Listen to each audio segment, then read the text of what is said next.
નમઃ શિવાય. અધ્યાય 22 શિવ જલંધર યુદ્ધ. સનતકુમાર બોલ્યા, હવે રુદ્રરૂપ મહાપ્રભુ શંકર તે ગણોની સાથે નંદી ઉપર સવાર થઈને હસતા હસતા યુદ્ધભૂમિમાં આવ્યા. તેમને આવેલા જોઈને એમના હારેલા થાકેલા ગણો પાછા ફર્યા. સિંહનાદ કરતા પોતાના આયુધોની સાથે દૈત્ય ઉપર પ્રહાર કરવા લાગ્યા. ભીષણ રૂપધારી રુદ્રને જોઈને દૈત્યો ભાગવા લાગ્યા.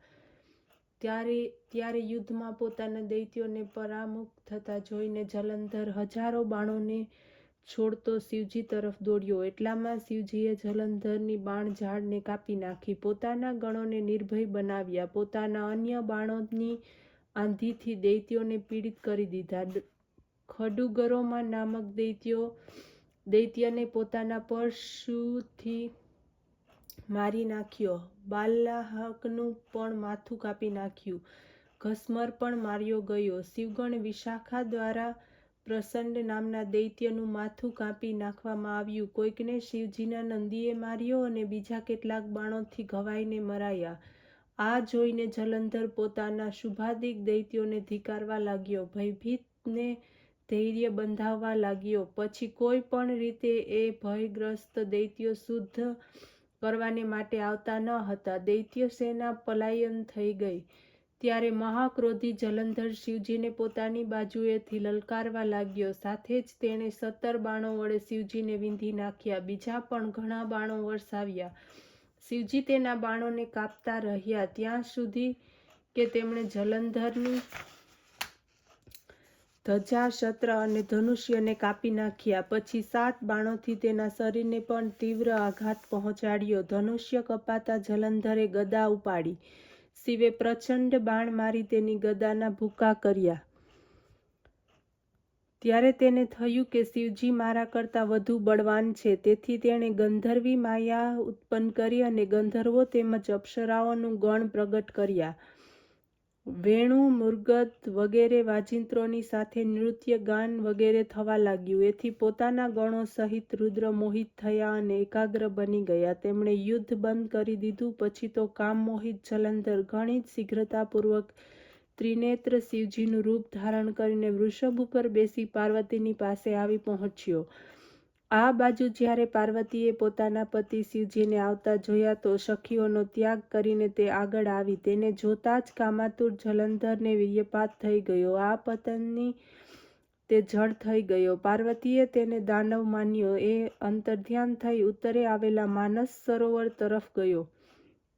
ત્યારે ત્યાં પાર્વતીને જોતા ફરી પાછો તે શિવજી તરફ ચાલ્યો. આ બાજુ પાર્વતીએ વિષ્ણુને બોલાવીને દૈત્ય જલંધરનું આ કૃત્ય કહ્યું અને પૂછ્યું કે તમે આ જાણો છો? ભગવાને હાથ જોડીને શિર નમાવી ઉત્તર વાળ્યો, આપની કૃપાથી મને સર્વ જ્ઞાન છે. હે માતા, હવે આપની આજ્ઞા હોય તે પ્રમાણે હું પાલન કરું. જગન્માતાએ વિષ્ણુને કહ્યું કે એ દૈત્ય જે માર્ગે ખોડ્યો છે તેનું અનુસરણ યોગ્ય છે. હું તમને આજ્ઞા આપું છું કે તમે જઈને તેની સ્ત્રીનું પતિવ્રત ભ્રષ્ટ કરો. આ દૈત્ય ત્યારે જ મળશે. પાર્વતીની આજ્ઞા થતાં વિષ્ણુએ તેને શિરોધાર્ય કરી છલ કરવાને માટે જલંધરના નગર તરફ ચાલ્યા. અધ્યાય 23 વૃંદાના પતિવ્રતનો ભંગ. વ્યાસ બોલ્યા, હે સનતકુમાર, હે સર્વજ્ઞ, હવે આપ કહો કે ભગવાને ત્યાં જઈને શું કર્યું તથા તેમણે ધર્મનો ત્યાગ કેવી રીતે કર્યો?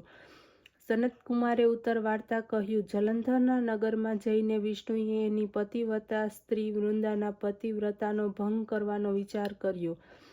તે તેના નગરના એક ઉદ્યાનમાં જઈને રહ્યા અને રાતમાં તેને સ્વપ્ન આવ્યું. એ તેમની માયા અને અદ્ભુત કાર્યપદ્ધતિ હતી. ત્યારે જલંધરની પત્નીએ રાત્રે સ્વપ્નમાં જોયું કે તેનો પતિ માથામાં તેલ લગાવીને નગ્ન થઈને મહિષ ઉપર બેઠો છે. તેણે કાળા રંગના ફૂલોની માળા પહેરી છે. તેની ચારે તરફ હિંસક જીવ છે. તેથી તે માથું મુંડાવીને અંધકારમાં દક્ષિણ દિશા તરફ જઈ રહ્યો છે. તેણે નગરને પોતાની સાથે સમુદ્રમાં ડૂબેલું જોયું.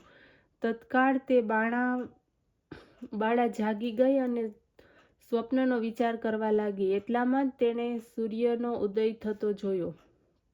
તેમાં એક છિદ્ર દેખાયું તથા સૂર્ય કાંતિહીન હતો. એને આ અનિષ્ટ લાગ્યું. તે ભયભીત બનીને રડતી હતી. બારીએ, જાળીએ કે અટારીએ કાંઈ પણ શાંતિ પ્રાપ્ત ન કરી શકી. પછી પોતાની 2 સખીઓની સાથે ઉપવનમાં ગઈ, પરંતુ ત્યાં પણ કોઈ પ્રકારનું સુખ ન મળ્યું. ત્યારે સ્ત્રી વનમાં ગઈ તો ત્યાં તે ઉદ્વિગ્ન થઈ રહી હતી. ત્યાં તેણે સિંહ સમાન 2 ભયંકર રાક્ષસોને જોયા, જેનાથી તેની વિહવળતાનો અંત ન આવ્યો. તે ભાગવા લાગી, પરંતુ તે જ ક્ષણે તેની સામે પોતાના શિષ્યો સહિત શાંત મૌન તપસ્વી આવી પહોંચ્યા. ભયભીત વૃંદા તેમના ગળામાં પોતાના હાથ નાખીને રક્ષણની યાચના કરવા લાગી. મુનિએ પોતાના એકમાત્ર હુંકારથી રાક્ષસોને ભગાડી મૂક્યા. વૃંદાને આશ્ચર્ય થયું. તે ભયથી મુક્ત થઈને મુનિનાથને હાથ જોડીને પ્રણામ કરવા લાગી અને કૃતજ્ઞતા જણાવી. પછી તે મુનિને પોતાના યુદ્ધરત પતિના સંબંધના, તેના કુશળક્ષેમના પ્રશ્ન કર્યા. મુનિએ મૌન થઈને નીચે ઉપર જોઈને જાણે કંઈક કહેવાની ઈચ્છા કરી. તે જ સમયે 2 વાનર મુનિના સમક્ષ આવીને હાથ જોડીને પ્રાર્થના કરવા લાગ્યા. મુનિએ જ્યાં ભ્રુકુંડ સંકેત કર્યો ત્યાં તો તેઓ ઉડીને આકાશમાં ચાલ્યા ગયા. પછી જલંધરનું મસ્તક તેમજ ધડ લઈને તેઓ તેની આગળ આવ્યા. ત્યારે પોતાના પતિના મરેલો જોઈને વૃંદા મૂર્છિત થઈને પૃથ્વી ઉપર પડી ગઈ. અનેક પ્રકારના વચનોથી તે દારૂણ વિલાપ કરવા લાગી. તે મુનિને તેણે કહ્યું, હે કૃપાનિધિ, આપ મારા આ પતિને જીવતા કરો. પતિવ્રતા પરાયણા દૈત્ય પત્ની આ પ્રમાણે કહેતી દુઃખના શ્વાસોને મુક્તિ મુનીશ્વરના ચરણમાં મૂકી ઝૂકી પડી. ત્યારે મુનિએ કહ્યું કે એ શિવજી દ્વારા યુદ્ધમાં માર્યો ગયો છે. તે જીવિત થઈ શકે તેમ નથી, કારણ કે જેને ભગવાન શિવજી મારે છે તે કદાપી જીવિત થતો નથી. પરંતુ શરણાગતની રક્ષા સનાતન ધર્મ છે. આ કારણે કૃપા કરીને હું તેને જીવતો કરું છું. સનતકુમારે કહ્યું, હે સાક્ષાત વિષ્ણુ હતા, જેણે આ માયાને ફેલાવી હતી. વૃંદાના પતિને આમ જીવતો કરીને અંતર્ધ્યાન થઈ ગયા. સાગરાત્માએ ઉઠીને વૃંદાને આલિંગન આપ્યું, તેનું મુખ ચૂંબ્યું. વૃંદા પણ પતિને જીવિત જાણીને અત્યંત હર્ષ પામી અને અત્યાર સુધીની વાતોને સ્વપ્ન માનવા લાગી. પછી વૃંદા સકામ બની ઘણા દિવસો સુધી તે વનમાં રમણ કરતી રહી. પછીથી એક વારના સંભોગકાળના અંતમાં વિષ્ણુને જોઈને તે બોલી કે પરાઈ સ્ત્રીમાં ગમન કરનાર વિષ્ણુ, તમારા જ શીલને ધિક્કાર છે. મેં જાણી લીધું છે કે તે માયાવી તપસ્વી તમે જ હતા. હે વ્યાસજી, એમ કહીને અત્યંત ક્રોધિત થઈને તેણે પોતાનું તેજ પ્રગટ કર્યું. શાપ આપ્યો, તમે માયાવી જે 2 રાક્ષસ મને બતાવ્યા હતા, તે જ 2 રાક્ષસો કોઈક સમયે તમારી સ્ત્રીનું હરણ કરશે. તેના વિરહમાં તમે વાનરોની સહાયતા લેશો, વનમાં ભ્રમણ કરશો અને આ સર્વેશ્વર જે તમારો શિષ્ય થયો છે તે ત્યાં પણ તમને સાથ આપશે. એ પ્રમાણે કહેતી પતિવ્રતા વૃંદાએ વિષ્ણુ દ્વારા મનાઈ કરવા છતાં પણ અગ્નિમાં પ્રવેશ કર્યો. બ્રહ્માદિ દેવતાઓ આકાશમાંથી એની સંગતિ દેખવા લાગ્યા. વૃંદાના શરીરનું તેજ પાર્વતીના શરીરમાં છાલ્યું ગયું અને આકાશમાં જય જય શબ્દ થવા લાગ્યો. પતિવ્રતાના પ્રભાવથી વૃંદાને મુક્તિ પ્રાપ્ત કરી. અધ્યાય 24 જલંધર વધ. વ્યાસજીએ કહ્યું, હે તાત, આ પછી યુદ્ધમાં શું થયું? ત્યાં તે દૈત્ય કેવી રીતે માર્યો ગયો? કૃપા કરીને એ અદ્ભુત કથા મને સંભળાવો. સનતકુમાર બોલ્યા, જ્યારે પાર્વતી ત્યાંથી અદૃશ્ય થઈ ગઈ અને ગાંધર્વી માયા પણ વિલીન થઈ ગઈ, ત્યારે ભગવાન વૃષધ્વજ ચૈતન્ય થઈ ગયા. તેમને લૌકિકતાને વ્યક્ત કરતા ઘણો ક્રોધ કર્યો. પછી વિસ્મિત મનવાળા થઈ શિવજી જલંધર સાથે યુદ્ધ કરવા લાગ્યા. જલંધર શિવજીના બાણોને કાપવા લાગ્યો, પરંતુ જ્યારે તે બાણને કાપી ન શક્યો ત્યારે શિવજીને મોહિત કરવાને માટે માયાની પાર્વતી બનાવી પોતાના રથ ઉપર બાંધી દીધી, જે શુંભ નિશુંભ દ્વારા બાંધ્યમાન હતી અને વિલાપ કરતી હતી. ત્યારે પોતાની પ્રિય પાર્વતીને કષ્ટમાં જોઈને લૌકિક લોકોની જેમ શિવજી વ્યાકુળ થઈ ગયા અને તેમણે જાજવલ્યમાન ભયંકર રૌદ્ર રૂપ ધારણ કર્યું. હવે તેમના રૌદ્ર રૂપને જોઈને કોઈ પણ દૈત્ય તેમની સામે ઊભો રહેવાને માટે સમર્થ ન હતો. બધા છુપાતા ભાગતા ફરતા હતા, ત્યાં સુધી કે શુંભ નિશુંભ પણ યુદ્ધમાં ઊભા રહેવાને માટે સમર્થ ન રહ્યા. જલંધરની બધી જ માયા ક્ષણ માત્રમાં જ નાશ પામી. સંગ્રામમાં ચારે બાજુ હાહાકાર થવા લાગ્યો. શિવજીએ ભાગતા શુંભ નિશુંભને શાપ આપી ઘણા ધિક્કાર્યા અને કહ્યું, તમે બંને દુષ્ટ છો. તમે મારો મોટો અપરાધ કર્યો છે. તમે પાર્વતીને મારતા હતા અને હવે યુદ્ધથી ભાગો છો. ભાગતાને મારવો એ પાપ છે. એથી હવે હું તમને નહીં મારું, પરંતુ ગૌરી તમને મારશે. શિવના આ પ્રમાણેના કહેવાથી સમુદ્ર પુત્ર જલંધર ક્રોધથી અગ્નિની જેમ સળગી ઉઠ્યો. તેણે શિવના ઉપર ઘોર બાણો વરસાવ્યા. પૃથ્વી ઉપર અંધકાર પ્રગટ થયો. ત્યારે આ દૈત્યની આ પ્રમાણેની શ્રેષ્ઠતા જોઈને શિવજી ઘણા જ ગુસ્સે થયા તથા એમણે પોતાના પગના અંગૂઠાથી બનાવેલ સુદર્શન ચક્રને ચલાવીને તેનું માથું કાપી નાખ્યું. એક પ્રચંડ અવાજ સાથે મસ્તક પૃથ્વી ઉપર પડી ગયું. મહાન હાહાકાર વર્તાયો. અંજન પર્વતની જેમ તેના શરીરના 2 ભાગ થઈ ગયા. એના લોહીથી યુદ્ધભૂમિ ભીની બની, પૃથ્વી વિહવળ બની ગઈ. શિવાજ્ઞાથી એનું લોહી માંસ મહારૌરવ થઈને તેનો રત્નકુંડ થયો તથા એના શરીરનું તેજ નીકળીને શિવજીના શરીરમાં પ્રવેશ પામ્યું. એમ વૃંદાનું તેજ ગૌરીના શરીરમાં પ્રવેશ પામ્યું હતું, તેમ જલંધર મરેલો જોઈને દેવતા, ગંધર્વ અને સર્પો પ્રસન્ન થઈ ગયા. અધ્યાય 25 શિવની સ્તુતિ.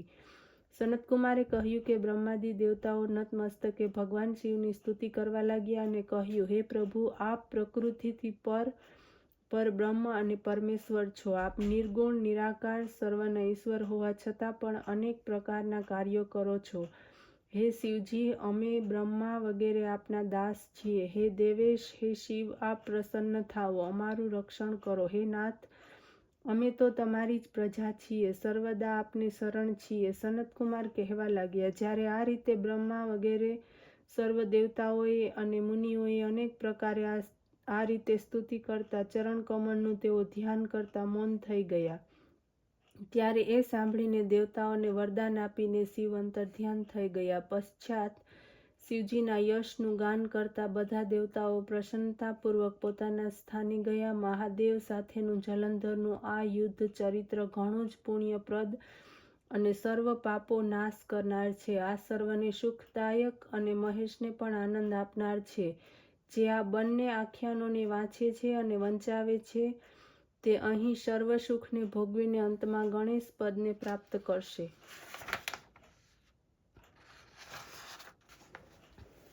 અધ્યાય 26 વિષ્ણુનો મોહનાશ. ધાત્રી માલતી તુલસીનો આવિર્ભાવ. વ્યાસજીએ કહ્યું, હે પરબ્રહ્મન પુત્ર, હવે આપ દયા કરીને મને એ કહો કે વૃંદાને મોહિત કરીને વિષ્ણુએ શું કર્યું અને પછી તે ક્યાં ગયા? સનતકુમાર બોલ્યા કે જ્યારે દેવતા સ્તુતિ કરીને મૌન થઈ ગયા ત્યારે શિવજી સર્વ દેવતાઓ પર પ્રસન્ન થયા અને કહ્યું, હે બ્રહ્માદિક દેવતાઓ, જલંધર તો મારો જ અંશ હતો. મેં એને તમારા માટે નથી માર્યો, પરંતુ આ મારી સાંસારિક લીલા હતી. તો પણ આપ મને કહો કે તેનાથી આપ સુખી છો કે નથી? બ્રહ્માદિક દેવતાઓના નેત્રો હર્ષથી પ્રફુલ્લિત થયા. તેમણે શિવને પ્રણામ કર્યા. વિષ્ણુનું તે સઘળું વૃત્તાંત કહી સંભળાવ્યું, જેમાં તેમણે ઘણા પ્રયત્નોથી વૃંદાને મોહિત કરવા માટેનો પ્રયત્ન કર્યો હતો અને તેણે અગ્નિમાં પ્રવેશ કરીને પરમ ગતિ મેળવી હતી. દેવતાઓએ પણ કહ્યું કે ત્યારથી વૃંદાની સુંદરતા ઉપર મોહિત થયેલા વિષ્ણુ એની ચિતાની રાખ છોડીને આમ તેમ ફરે છે. એથી આપ તેને સમજાવો, કારણ કે આ પ્રાકૃતિક સર્વ ચરાચર આપને આધીન છે. દેવતાઓની પાસેથી આ વૃત્તાંત સાંભળીને શિવજી તેમની પોતાની દૂરસ્થ માયા સમજાવી અને કહ્યું કે આ સર્વ જગત એને આધીન છે. એનાથી મોહિત વિષ્ણુ પણ કામને વશ થયા છે, પરંતુ મહાદેવી ઉમા ત્રિદેવોની જનની અને સર્વની પર છે. તે મૂળ પ્રકૃતિ પર મનોહર છે અને તેને જ ગિરિજા કહેવામાં આવે છે. તેથી વિષ્ણુનો મોહ દૂર કરવાને માટે આપ સર્વ તેમના શરણે જાઓ. જો તે પ્રસન્ન થશે તો તમારા બધાનું કાર્ય જરૂર થઈ જશે. શિવજીની આજ્ઞાથી દેવતાઓ મૂળ પ્રકૃતિને પ્રસન્ન કરવા ચાલ્યા. તેના સ્થાને પહોંચીને એની પ્રાર્થના કરી. ત્યારે આકાશવાણી થઈ કે હે દેવતાઓ, હું 3 પ્રકારના 3 ગુણથી પ્રકટ થઈ છું. સત્વગુણથી ગૌરી, રજોગુણથી લક્ષ્મી અને તમોગુણથી જ્યોતિરૂપ છું. હવે આપ લોકો મારી આજ્ઞાથી જો આદરપૂર્વક એ દેવીની પાસે જશો તો તમારા મનોરથોને પૂર્ણ કરશે. આ વાણી સાંભળીને દેવતાઓના નેત્રો ખુલી ગયા ને ભગવતીના આ વચનોને આદર કરવા લાગ્યા. ગૌરી, લક્ષ્મી, સરસ્વતીને પ્રણામ કર્યા. સર્વ દેવતાઓએ ભક્તિપૂર્વક એ સર્વ દેવીઓની પ્રાર્થના કરી. આ સ્તુતિથી ત્રણેય દેવીઓ પ્રગટ થઈ. બધા દેવતાઓએ પ્રસન્ન થઈ ભક્તિપૂર્વક પોતાના નિવેદન કહી સંભળાવ્યું. દેવતાઓએ કેટલાક બીજ આપીને કહ્યું કે આ બીને વાવી દો, તમારા સર્વ કાર્ય સિદ્ધ થશે. બ્રહ્મા વગેરે એ બીજને લઈને વિષ્ણુની પાસે ગયા. તેમણે તે બીજને વૃંદાની સીતાભૂમિમાં વાવી દીધા. તેનાથી ધરો, માલતી અને તુલસી પ્રગટ થયા. વિદ્યાત્રીના બીજથી ધરો, લક્ષ્મીના બીજથી માલતી અને ગૌરીના બીજથી તુલસી પ્રગટ થયા. વિષ્ણુએ જ્યાં આ સ્ત્રી રૂપવાળી વનસ્પતિને જોઈ તેઓ ઉઠી બેઠા કામાસ્ત સિદ્ધથી મોહિત થઈને એની પાસે યાચના કરવા લાગ્યા. ધરો અને તુલસીએ તેમની પ્રીતિ કરી. વિષ્ણુ સર્વ દુઃખને ભૂલીને દેવતાઓને નમસ્કાર કરતા પોતાના લોક વૈકુંઠમાં ચાલતા થયા. હવે તે પહેલાંની જેમ સુખી થઈ શિવજીનું સ્મરણ કરવા લાગ્યા. આ આખ્યાન શિવની ભક્તિને આપનાર હોવાથી આ લોક અને પરલોકમાં સદગતિ આપનાર છે. ઓમ નમઃ શિવાય.